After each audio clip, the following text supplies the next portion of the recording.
이렇게 동그랗게 예배하니까 좋지 않습니까?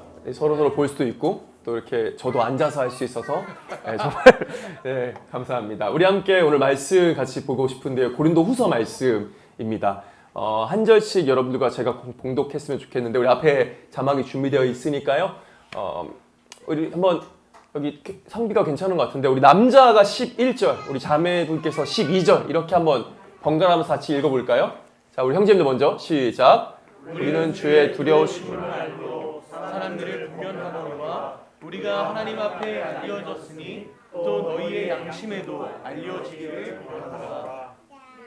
우리가 다시 너희에게 자처하는 것이 아니요 오직 우리로 말미암아 자랑할 기회를 너희에게 주어 마음으로 하지 않고 외모 자랑하는 자들에게 대답하게 하려 하는 것이라. 우리가 만일 미쳤어도 하나님을 위한 것이요 정신이 온전하여도 너희를 위한 것이니 그리스도의 사랑이 우리를 강권하시는도다.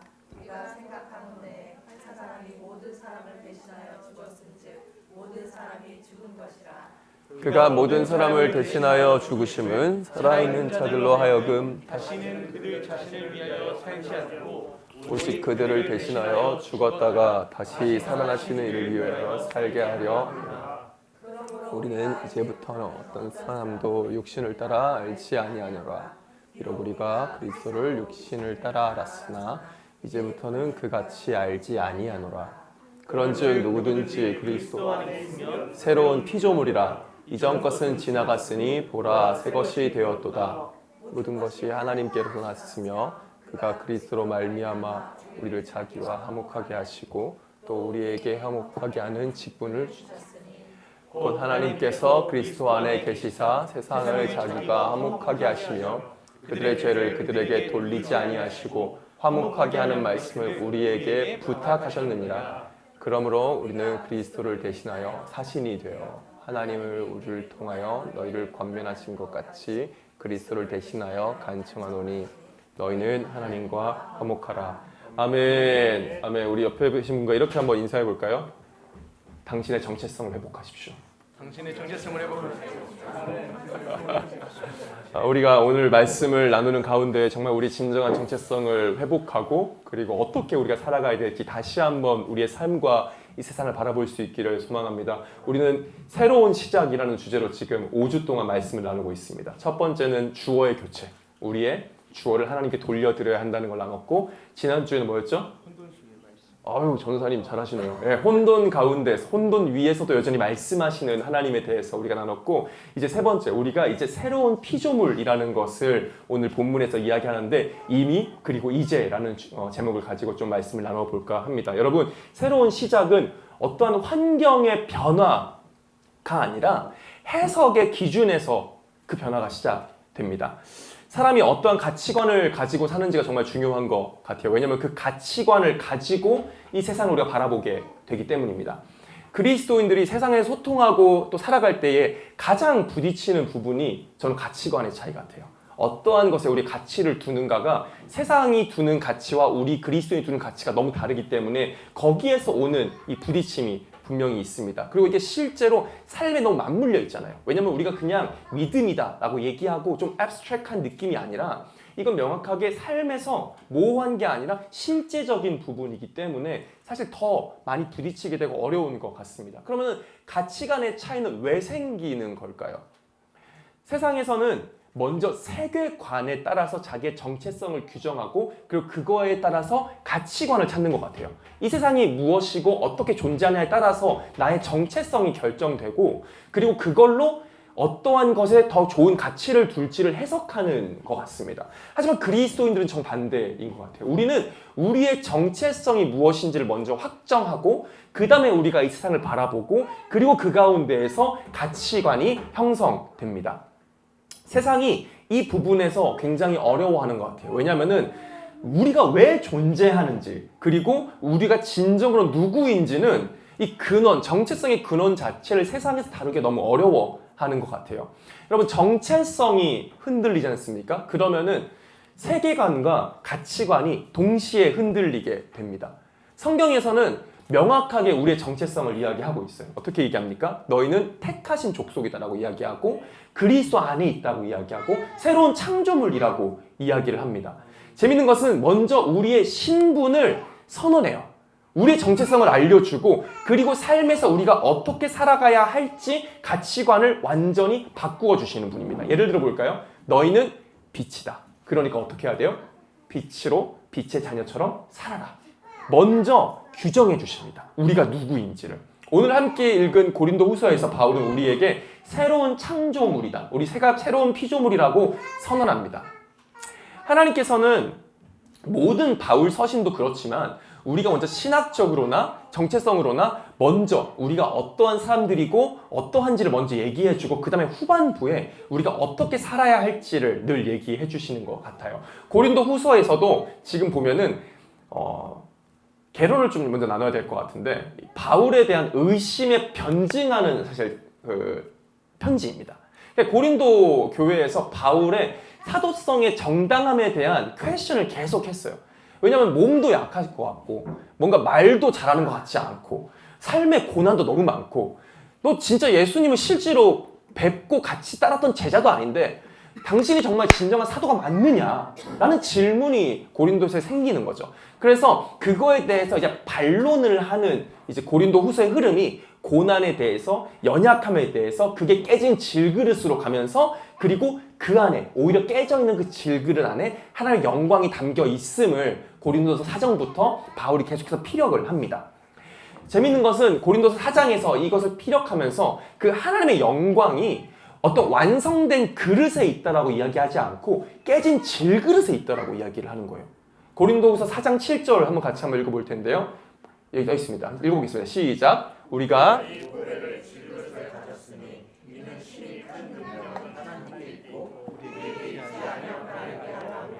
저는 이게 엄청난 위로라고 생각합니다. 하나님의 영광이 어떤 아름답고 완성된 그릇에 있는 것이 아니라 깨진 질그릇에 담겨 있다는 것은 우리에게 너무나 큰 위로와 도전이 됩니다. 하나님께서 우리를 또 이곳에 보은으로 불러주신 가장 중요한 이유는 우리가 완성된 존재가 아니기 때문이라고 생각합니다. 오히려 깨지고 연약한 존재들이기 때문에 우리가 이곳에 있다고 생각해요. 그렇기 때문에 우리가 깨져 있다는 것은요, 우리에게 상처가 되는 게 아닙니다. 오히려 우리가 깨져 있기 때문에 하나님의 영광을 담는 그 영화로움이 허락이 된 거예요. 우리가 애초부터 완성이 되어 있으면 그 하나님의 영광을 담을 수 있는 사람들이 아니었을 겁니다. 하지만 우리가 깨져 있기 때문에 그 빛이 우리 가운데 담겼고, 그리고 제가 예전에 설교했던 영상처럼 그 깨져 있는 그 틈 사이로 그 빛이 우리 세상을 향해 발산할 수 있는 것입니다. 여러분 깨져 계십니까? 감사하십시오. 그리고 회복시키시고 그것으로 인해서 영광 받으실 하나님을 찬양하시는 우리 모두가 되기를 소망합니다. 5장 9절에서는 처음부터 보이는 장막이 아니라 영원한 집을 사모하라고 말하고, 또 더 이상 사람을 육체대로 판단하지 말라라고 이야기하고, 우리가 그리스도를 안다는 것이 더 이상 이전처럼 알지 않는다라고 이야기를 해요. 하나씩 조금씩 보고 싶었던 포인트가 있는데 13절에서 제가 궁금하더라고요. 미쳤다는 게 무슨 표현일까? 좀 너무 강력하지 않습니까? 우리가 하나님을 위해서 미쳤다라고 표현을 하는데 이게 엑스터시라는 그 황홀하다는 그 단어의 어원이더라고요. 그래서 그냥 단순히 미쳤다, 약간 이런 그런 정신이 나간 이런 게 아니라 그리스도를 알매 있어 너무 황홀한 거예요. 너무 비정상적으로 몰입되고 열정적, 자기 통제를 넘어선 열정적 헌신을 이야기하고 있습니다. 왜냐하면은 당시 문화에서는 수사학적인 어떤 세련된 것, 말을 잘하고, 그때 우리 플라톤부터 소크라테스부터 다 그 시대에 정말 얼마나 수사학적으로 말을 잘하는 것이 아름다움, 이 기준이 되지 않았습니까? 그 외적 능력과 성공을 중시하는 문화가 강했지만, 이게 바울의 헌신과 고난, 또 자기 부인 등을 보았을 때 사람들이 보기에는 미친 사람 같은 거예요. 근데 오히려 바울은 맞다, 미쳤다, 내가 하나님을 향해서 미쳤다 라고 이야기해요. 그리고 또한 그 다음에 같이 이야기하는 게 뭐냐면은, 그런데 사람들을 사역함에 있어서 내가 온전하다라고 주장해요. 13절 다시 한번 같이 볼까요? 보여주시면은, 만일 미쳤어도 하나님을 위한 것이고 정신이 온전한 것은 너희를 위한 것이라고 이야기해줘요. 이것은 비이성과 이성의 대비를 이야기하고 있는 것이 아니라 하나님 앞에서 우리의 극적인 헌신과 예배를 이야기함과 동시에 사람을 향한 분별 있는 태도를 이야기하고 있습니다. 즉 균형, 우리가 어떻게 예배하고 또 어떻게 사역해야 될지에 대한 지표를 여기서 보여주고 있는 것 같아요. 바울의 말을 조금 더 쉽게 표현하자면 이렇습니다. 하나님을 향한 방향에서는 내가 미친 것처럼 보일 수 있다. 하지만 너희를 세우기 위해서 내가 철저히 절제하고 분별한다. 나는 기준이 없이 그저 흥분한 것이 아니라 방향이 하나님이기 때문에 그렇게 보이는 것이다. 그렇기 때문에 적용하자면 우리는 하나님 앞에서 전 존재를 던진 헌신이 있어야 하지만 사람을 향해서는 책임 있는 이성으로 섬겨야 하는 것입니다. 우리 16절에 보면은 이제 바울이 더 이상 육체를 따라 알지 아니한다라고 이야기해요. 16절 말씀 같이 한번 읽어볼까요? 시작. 그러므로 우리가 이제부터는 어떤 사람도 육신을 따라 알지 아니하노라. 비록 우리가 그리스도도 육신을 따라 알았으나 이제부터는 그같이 알지 아니하노라. 그리스도도 육신을 따라 알았으나 이제부터는 그같이 알지 아니하노라라는 이 말씀 구절을 좀 자세히 생각해 보면은 바울은 사실 이미 예수의 존재를 예수님을 만나기 전, 믿기 전부터 알고 있었고, 그리고 메시아라고 그가 주장하는 것과 그가 십자가 처형을 당한 것을 이미 알고 있었어요. 근데 바울은 그 예수님을 그 해석할 때 어떻게 해석했냐면은 실패한 자칭 메시아라고 생각했고, 율법을 어긴 자라고 생각했고, 하나님을 자기 아버지라 주장한 신성 모독자라고 알고 있었던 거예요. 그러니까 육체로서 하나님을 알고 예수님을 알고 있었는데 이제 더 이상 그렇지 아니한다라고 이야기를 해요. 그러니까 이게 중요한 것은 우리가 구원을 얻는다는 것은 이 전후의 차이점이 뭐냐면 정보의 차이가 아니라는 거죠. 같은 정보입니다. 여전히 우리가 육체로서 예수 그리스도란 존재는 십자가에 달려 죽은 사람이에요. 하지만 우리가 그것을 어떻게 해석하냐에 따라서 우리의 구원이 결정되는 것입니다. 정체성에 따른 해석의 기준이 우리의 구원을 좌지우지하는 겁니다. 즉 구원은 새로운 정보를 아는 것이 아닙니다. 우리가 가지고 있는 이 정보를 새로운 기준으로 세상을 보는 것입니다. 우리는 어떠한 눈으로 우리 공동체와 세상을 바라보고 있을까요? 우리에게 주어진 것은 동일할 것입니다. 우리가 이 공동체 예배드리는 가운데 새로운 거 없습니다. 우리가 찬양하는 가운데서 제가 전하는 말씀 가운데서 전혀 새로운 것은 있지 않습니다. 그리고 우리가 세상을 바라볼 때 저 사람들을 바라보면은 전혀 바뀌는 건 존재하지 않을 것입니다. 하지만 바뀌는 것이 있습니다. 뭐냐면은 우리의 시각이 바뀌게 됩니다.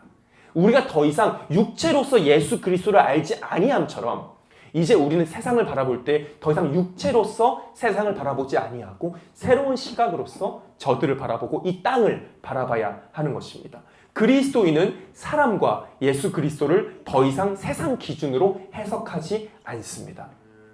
우리가 공동체를 바라볼 때 그리고 보은 땅과 여기 사는 사람들을 바라볼 때에 우리의 정욕을 기준으로 혹은 세상을 기준으로 바라보는 것이 아니라 하나님의 눈으로 이들을 바라보고 이것을 해석할 수 있어야 하는 것입니다.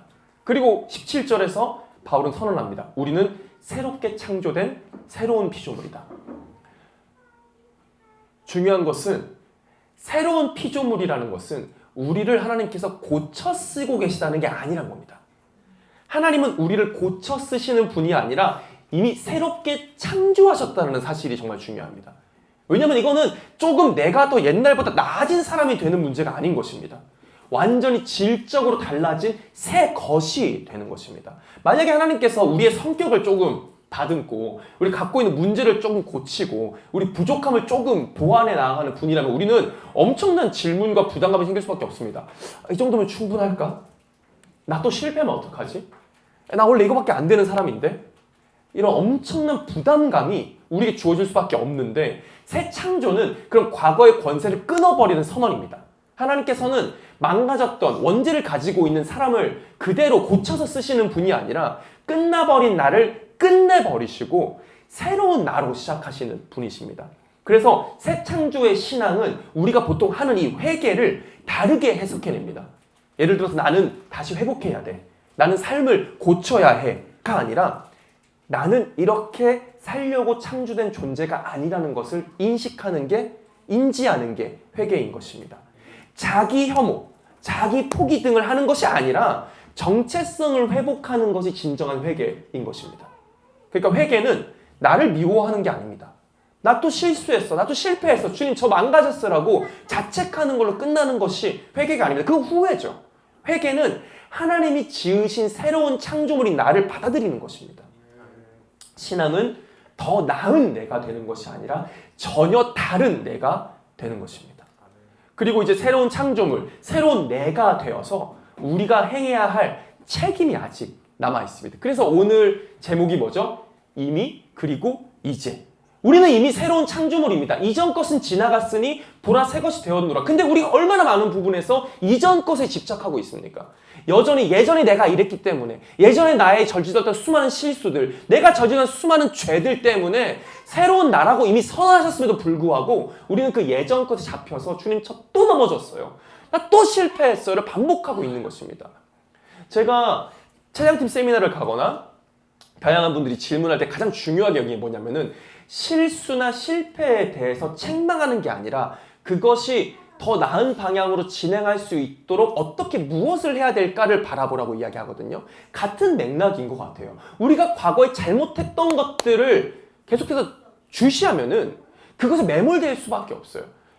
도리어 하나님께서 우리에게 베풀어진 그 사랑에 우리가 더 집중하면은 그것들은 자연스럽게 없어지는 것입니다. 어둠을 없애려고 하는 것이 아니라 그냥 빛이 비치면 어둠은 사라지는 것인데 우리는 어둠을 없애기 위한 노력을 하고 있는 것은 아닌지 돌아봐야 할 것 같아요.